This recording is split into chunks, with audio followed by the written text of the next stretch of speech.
Assalamualaikum warahmatullahi wabarakatuh. Selamat pagi anak-anak. Semoga hari ini kalian semua masih dalam perlindungan Allah Subhanahu wa Ta'ala dan diberi kesehatan. Ya. Anak-anak, pada PPM kali ini saya akan membahas tentang model-model multimedia interaktif. Dan sebelumnya, seperti biasa, silahkan atau mari kita berdoa terlebih dahulu dengan bacaan basmalah. Bismillahirrahmanirrahim. Semoga apa yang kita pelajari nanti bisa menjadi manfaat buat kalian semua. Anak-anak, perlu dipahami juga masalah setting pembelajaran interaktif. Ada dua jenis, yaitu Computer Assisted Instruction atau CAI, yaitu pembelajaran dengan bantuan komputer. Komputer hanya sebagai alat bantu saja. Contohnya ketika kita mendesain, ketika kita merekod, atau kita mengentry data dan lain sebagainya, itu atau mungkin browsing, ya. Bisa jadi kayak gitu. Jadi komputer hanya sebagai alat bantu saja. Beda lagi dengan sistem pembelajaran interaktif yang computer based interaction, yaitu sistem pembelajaran berbasis komputer atau pembelajaran individual learning, seperti yang kalian lakukan saat ini, ya, dengan membuka channel YouTube. Next, model-model multimedia interaktif ada 4. Salah satunya sudah kalian lakukan.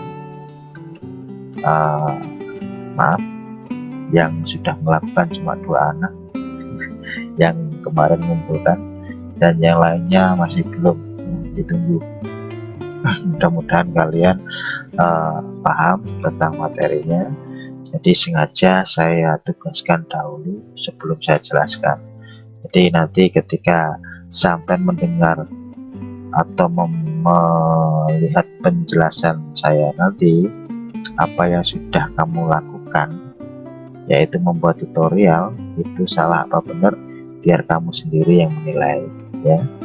Yang jelas tidak ada yang salah, ya, semuanya benar itu yang mengumpulkan, yang salah yang tidak mengumpulkan, ya. Ditunggu yang belum mengumpulkan. Yang pertama modelnya ada drill, tutorial, ada simulasi, ada games. Next. Nah, sekarang yang model drill atau latihan, yaitu salah satu model pembelajaran interaktif, ya, BSJBE, yang bertujuan memberikan pengalaman belajar yang lebih konkret melalui penyediaan latihan-latihan soal untuk menguji penampilan siswa melalui kecepatan menyelesaikan soal-soal latihan yang diberikan program, seperti halnya kamu melakukan ujian kemarin dan lain sebagainya, ya. Terus pelatihan-pelatihan yang lain ada pelatihan Photoshop, Photoshop, atau mungkin nanti kelas 12 ada pelatihan membuat model pembelajaran dan sebagainya. Yang perlu diketahui juga tahapan untuk membuat materi model drills, yaitu penyajian masalah-masalah dalam bentuk latihan soal. Jadi yang disajikan itu berupa masalah, ya. Terus kemudian siswa mengerjakan soal latihan, ini langkah-langkahnya, ya. Kemudian program merekam penampilan siswa, mengevaluasi, kemudian memberikan umpan balik. Jadi program itu nantinya harus bisa merekam penampilan siswa atau actionnya siswa dalam menjawab, ya. Kemudian ada evaluasinya untuk memberikan umpan balik. Nah, jika jawabannya diberikan siswa benar, program menyajikan soal selanjutnya, dan jika jawaban salah, program menyediakan fasilitas untuk mengulangi latihan. Jadi program itu harus ada benar atau salahnya, ya, seperti halnya pelatihan ujian kemarin. Jadi harus ada benar salahnya. Kalau kamu menjawab A, B, C, D dan lain sebagainya, itu harus ada yang betul, ya. Kalaupun toh belum dijawab, pasti ada reviewnya atau warningnya, ya, peringatannya, semacam itu. Kemudian langkah-langkah produksi model drill, ya. Yang pertama perencanaan, jelas perencanaan harus ada desain program multimedia interaktif ya, atau satuan pelajarannya itu harus ada. Kemudian flowchart program pembelajaran model drill. Flowchart itu bagannya seperti apa. Kemudian yang terakhir ada storyboard multimedia design, multimedia interaktif model drill. Jadi harus ada storyboardnya ya. Jadi semua perencanaan itu harus direncanakan secara konkret ya, harus ada inputnya, kemudian outputnya bagaimana, dan jangan lupa prosesnya itu harus jelas. Kemudian tahapan model drill, yang pertama ada pengenalan ya, meliputi judul. Kita contohkan langsung ya untuk soal ujian kemarin. Yang pertama ada judul program ya, luas jelas. Kemudian pada halaman judul yang dapat menarik perhatian siswa itu merupakan bagian penting untuk memberikan informasi kepada siswa tentang apa yang dipelajari atau disajikan dalam program pelatihan ini ya. Ini contohnya, kalau ini ada English program contohnya. Kemudian ada penyajian tujuannya apa ya. Tujuan pembelajaran umum dan tujuan pembelajaran khusus dari materi program yang akan disajikan. Jadi materi umumnya apa, kemudian membahas khususnya. Contoh, tadi contohnya bahasa Inggris ya, itu tujuan pembelajaran umumnya, kemudian pembelajaran khususnya itu ada ya, seperti halnya pada DMI ini. Untuk pembelajaran khususnya kalian diharapkan nanti bisa memahami langkah-langkah atau aturan-aturan dalam pembuatan model multimedia interaktif. Kemudian ada petunjuknya, harus itu wajib ya. Kalau tidak ada petunjuknya nanti siswa atau user itu tidak bisa menjalankan programnya atau aplikasinya ya. Katakanlah tampilan A ini diapakan ya? Ini digambar atau dilukis atau mungkin dicoret-coret atau mungkin dilihat saja, itu harus ada keterangannya. Oke, contohnya ini. Nah, knowing our body, mengetahui bagian-bagian tubuh ya. Petunjuk programnya harus ada ya. Tuh. Next, ada penyajian informasi, presentation of information. Nah, ini nanti penugasan yang banyak sekali yang harus kamu lakukan dalam mengikuti pembelajaran daring. Salah satunya adalah presentasi. Model penyajiannya presentasi merupakan bentuk penyajian informasi atau materi yang dibuat ya. Mode umum dari penyajian informasi biasanya merupakan informasi visual. Selain teks, gambar ya, harus ada visualnya, ada videonya ya. Apalagi ada animasinya, itu akan lebih menarik. Contohnya ini. Nah, ini bisa dianimasikan ya. Tuh ada forehead itu batuk ya. Kemudian ada mouth ya. Ini mungkin mulutnya bisa gerak-gerak ya. Tuh. Next, panjang teks penyajian. Nah, dalam penyajian teks ya harus singkat dan padat, tapi harus jelas loh ya, harus jelas. Presentasi harus sesingkat mungkin untuk memberikan tambahan frekuensi interaksi siswa. Jadi kalau kalian membuat presentasi itu jangan panjang-panjang ya. Kalau misalnya ini yang Pak Heri lakukan ini ya, ini terlalu panjang memang, tapi ini adalah keterangannya ya. Tuh, jadi di samping Pak Heri menjelaskan, kalian juga bisa membaca ya, semacam itu. Yang selanjutnya ada grafik dan animasi. Ini untuk menambah pemahaman siswa saja, untuk menambah pemahaman orang saja ya. Jadi semisal programnya adalah membuang sampah ya, jadi harus ada animasinya. Itu lebih bagus. Kalau nggak bisa ya nggak masalah, yang jelas harus ada keterangannya. Oke, warna dan penggunaannya. Nah, kalau bisa ya jangan polos untuk presentasi ya, semacam ini ada gambarnya dan sebagainya kan lebih menarik. Kemudian warnanya juga sama. Kemudian dalam hal penutup ya, itu berupa ringkasan tentang hasil pembelajaran, jadi harus ada conclusionnya atau kesimpulannya. Tuh, ini contohnya. Oke, selanjutnya yang kedua adalah model tutorial ya. Model tutorial ini seperti yang kamu lakukan kemarin ya, coba dicek sendiri sudah benar apa belum, sudah sesuai apa belum dengan kriteria atau tipe tutorial semacam ini. Ini adalah pembelajaran khusus dengan menggunakan mikrokomputer untuk tutorial pembelajaran. Jadi tutorial itu adalah tata cara untuk melakukan sesuatu atau membuat sesuatu ya, itu contohnya seperti kemarin bisa kamu lakukan cara melipat baju, cara belajar yang baik, cara membuat kopi, cara membuat teh dan lain sebagainya. Itu ada tutorialnya ya, atau petunjuknya. Bisa kamu sajikan dengan model video. Pak, apakah bisa dengan model teks ya? Boleh ya, bisa semacam itu. Tutorial juga bisa semacam itu. Contohnya apa ya, banyak seperti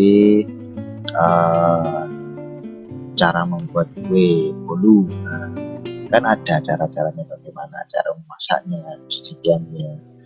Alangkah lebih baiknya apabila itu tidak berupa teks saja tapi berupa video. Itu orang biasanya lebih paham kalau ada visualnya. Nah, kemudian isi tutorial itu mengikuti tujuan. Sudah ada tujuannya apa belum ya, kamu membuat video itu tujuannya apa ya, memberikan informasi apa yang kamu jelaskan. Kemudian materi-materinya jelas ya. Kemudian harus ada evaluasi. Evaluasi ini di akhir biasanya ada pertanyaan-pertanyaan ya. Silahkan mencoba, dan apabila hasilnya kurang bagus bisa saya contohnya semacam itu ya. Dan tutorial bertujuan untuk memberikan kepuasan atau pemahaman secara tuntas ya, bisa disebut dengan mastery learning kepada siswa mengenai materi pembelajaran atau pelajaran yang dipelajari seperti itu. Nah, sekarang identitas model tutorial. Biasanya dalam membuat tutorial yang pertama ini harus ada pengenalan. Pengenalannya harus ada ya, kamu itu siapa, rumahnya mana ya, tuh. Kemudian penyajian informasi apa yang akan kamu berikan. Kemudian ada pertanyaan dan respon jawaban, ini feedback ya, atau umpan balik setelah orang melihat video tutorial kamu itu harus ada umpan baliknya. Respon jawabannya juga harus ada. Penilaian atau respon ini tuh. Terus yang paling penting adalah pengulangan. Artinya apa? Ketika kamu dapat feedback atau respon yang negatif ya, jangan mudah menyerah ya. Itu tandanya orang bisa menilai tentang baik buruknya tentang tutorial yang kamu buat. Ketika itu masih belum bagus, kamu bisa mengulangnya untuk membuat lagi Tuh, segmen pengaturan pembelajaran ini harus diatur juga. Segmennya kamu pengulangannya itu yang memperbaiki dalam penyajian yang mana, apakah materinya yang kurang bagus, apakah tujuannya belum disampaikan, apakah evaluasinya belum ada, itu kamu cek lagi. Next, untuk dan tahapan model tutorial. Nah, tahapan pembuatannya atau tahapan penyajiannya itu ada penyajian informasi, ya, kemudian ada pertanyaan dan respon, sudah jelas, kemudian penilaian respon, ada pemberian balikan atau feedback, ya, seperti yang saya jelaskan tadi, ya, tuh. Nah, sekarang langkah-langkah untuk produksi model tutorial. Langkah-langkahnya pembuatannya, ya, yang pertama harus direncanakan dulu. Tuh, biasanya kita langsung buat dan sebagainya tanpa memikirkan perencanaan, ya, nanti videonya isinya apa saja sih, ya, itu kita tidak memikirkan itu. Jadi kalau sudah mengetahui ini, minimal kalian harus membuat desain program multimedia interaktifnya, ya. Kamu pakai apa, kamu rencanakan dulu, ya. Apakah hanya audio atau mungkin video atau mungkin teks, itu kamu rencanakan dulu desainnya kayak apa. Kemudian ada project program pembelajaran, terus ada projectnya.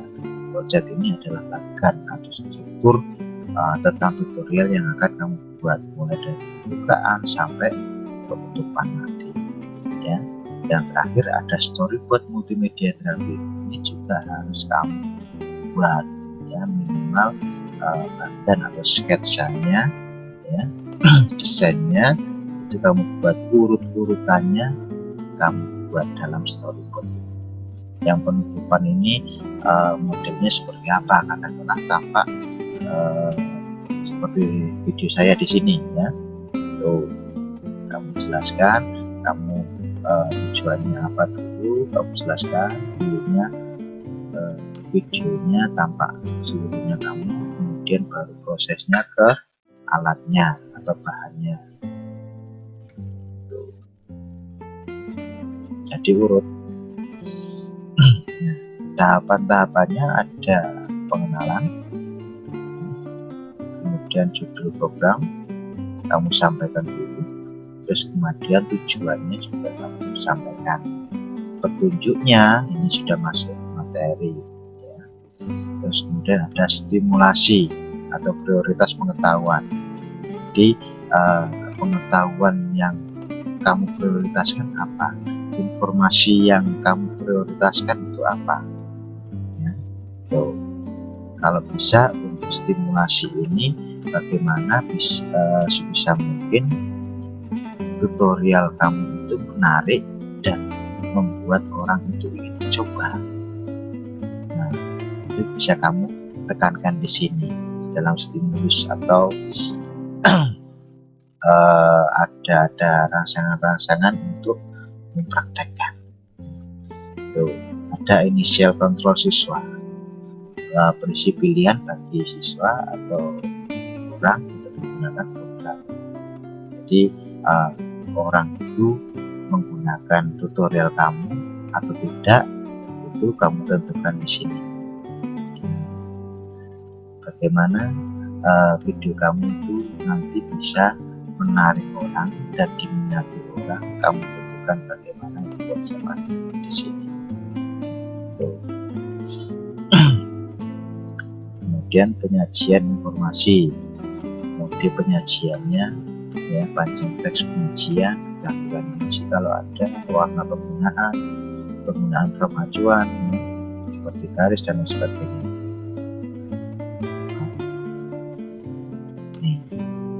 Kalau ini berupa presentasi, ya. Kalau video kan jelas, mungkin bisa ditambahi teks atau animasi atau emoji, kan lebih bagus, atau mungkin ditambah dengan suara, musik, itu akan lebih menarik. Yang ketiga, model simulasi. Model simulasi ini cenderung ke pembelajaran praktek langsung. Contohnya ada video pembelajaran tentang mengemudi, di mana orang itu dengan melihat layar itu tampak seperti mengemudi. Tuh, mungkin memasak. Ketika orang melihat atau menggunakan program itu, orang bisa masuk praktek memasak. Nah, model simulasi ini merupakan salah satu model CPI, yaitu pembelajaran individu, bertujuan untuk memberikan pengalaman belajar yang lebih konkret. Nah, jelas kan? Melalui penciptaan simulasi-simulasi simbol visual. Kalau di game biasanya ada model VR atau virtual ya reality yang pakai kacamata itu ya. Tuh. Nah, tahapan materi model simulasi sama seperti tutorial. Ini kalau karena saya penjelasannya kecepatan bisa ditulis ya, ditulis. Jadi yang penting-penting silahkan ditulis, saya tidak memerintahkan. Misal ini kamu anggap penting, silahkan ditulis sendiri di materi atau ditulis kamu. Nah, langkah-langkahnya sama seperti model ini sama seperti model tutorial ya, remaja. Nah, yang terakhir ada model instructional games atau MG. Instructional game adalah model pembelajaran berbasis komputer dengan menggunakan format permainan. Jadi model pembelajaran berbasis komputer dengan menggunakan format permainan. Nah, ini biasanya menjadikan suasana lingkungan yang memberikan fasilitas belajar untuk menambah kemampuan siswa atau pengguna. Biasanya kalau game yang sesuai dengan pembelajaran yang virtual reality itu contohnya ada di game apa istilahnya ya, masak, atau mungkin di game individual atau di game simulasi dalam kehidupan dan sebagainya kan ada ya. Atau mungkin di game strategi itu pasti ada. Memiliki komponen dasar sebagai pembangkit motivasi dengan memunculkan cara berkompetisi atau mencapai sesuatu. Nah, biasanya dalam game itu ada level-levelnya atau tingkatannya ya, yang membuat orang itu termotivasi untuk berkompetisi. Jadi, nah sekarang karakteristik model game. Tahapan pembuatannya adalah yang pertama tujuannya. Sekali lagi tujuannya jelas, goalnya kamu membuat game itu harus jelas. Biasanya pencapaian skor atau pencapaian level atau mungkin kesuksesan yang lain ya. Kemudian ada aturannya, game harus ada aturannya ya. Terus ada kompetisinya. Nah, ada yang menyerang melawan diri sendiri ya, atau lawannya itu adalah waktu seperti game skak ya. Terus ada hiburannya, jadi konsep game kamu itu harus menghibur. Tujuan dari instructional game ya, selain digunakan untuk mengajar, permainan juga dapat digunakan untuk memperoleh beragam informasi seperti fakta atau realitasnya, atau prinsip, atau proses, struktur, sistem yang dinamis. Pokoknya kompleks lah di game itu. Kalau kamu bisa memahami ya. Kalau cuma bisa bermain saja tanpa memahami ya, itu namanya juga bohong. Jadi istilahnya kamu hanya bisa mendapatkan permainan atau kepuasan bermain saja tanpa memahami apa yang istilahnya programmer atau pembuat itu ingin sampaikan. Jadi pesannya kamu nggak dapat gitu.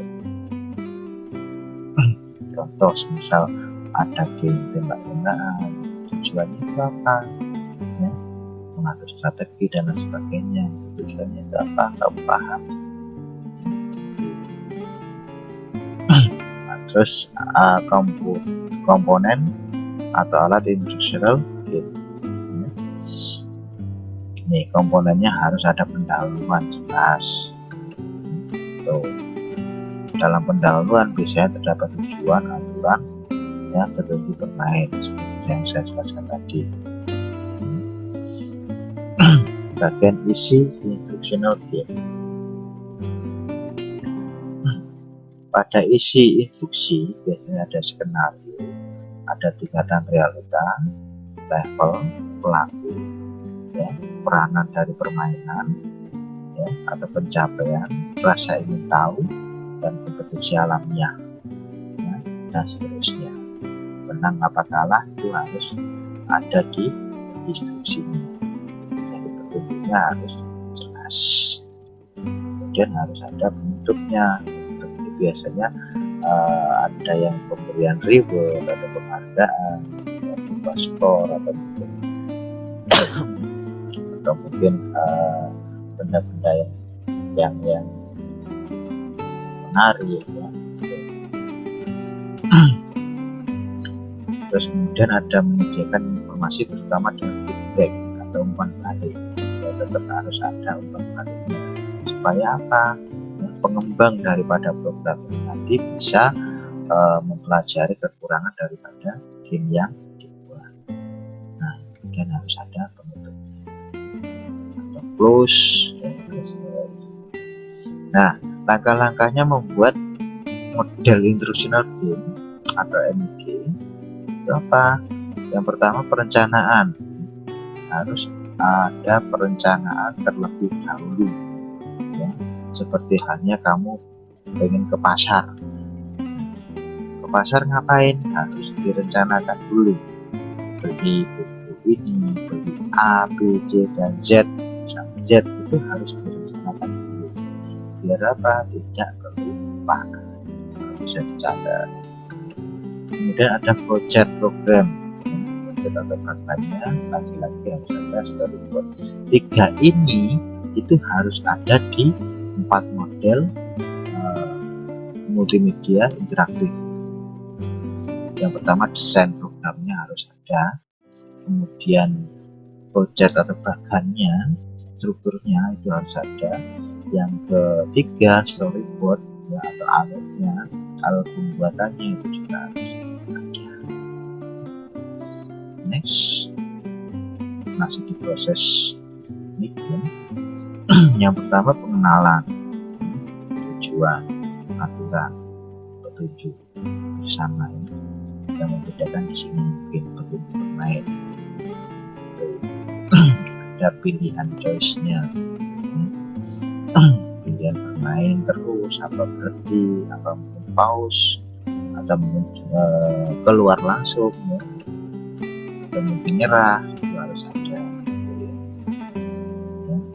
Harus ada penutupnya. Dalam penutup bermain biasanya pemain itu di bawah pemilih, jadi programnya dikasih pilihan, bisa untuk mengakhiri permainan atau meneruskan. Seperti halnya kamu membuka aplikasi ya, kemudian menutup, kan ada pertanyaan apakah benar ditutup ya, bisa yes bisa no, apakah bisa programnya disimpan, bisa ya bisa tidak ya. Mungkin itu saja tentang model-model multimedia interaktif. Jadi diingat ya, ada 4 ya, ada model drill, tutorial, simulasi, dan games. Intinya ada di sini ya. Kemudian yang belum mengumpulkan model tutorial ya, silahkan mengumpulkan videonya ya. Tutorialnya apa saja Pak, terserah ya, terserah, entah cara melipat baju, membuat kue, ya, cara menenangkan adik, cara membuat orang bahagia, tambah senang ke Airi ya. Tuh, ya, cara mengatasi COVID, wah, bisa jadi itu akan menjadi produk yang menarik. Oke, sekian dulu anak-anak dari saya. Mudah-mudahan materi kali ini bisa bermanfaat buat kalian semua, dan mudah-mudahan kalian tidak bosan untuk selalu berinteraktif dalam pembuatan desain-desain multimedia. Sekian dari saya. Sebelumnya kita akhiri dulu dengan bacaan hamdalah. Alhamdulillahirobbilalamin. Mudah-mudahan kita bisa bertemu dalam pertemuan tatap muka ya. Insya Allah dalam waktu dekat ini, apabila sudah ada penurunan tingkat penyebaran COVID, insya Allah kita akan tetap bertatap. Sekian dari saya akhiri. Assalamualaikum warahmatullahi wabarakatuh. Tetap semangat belajar.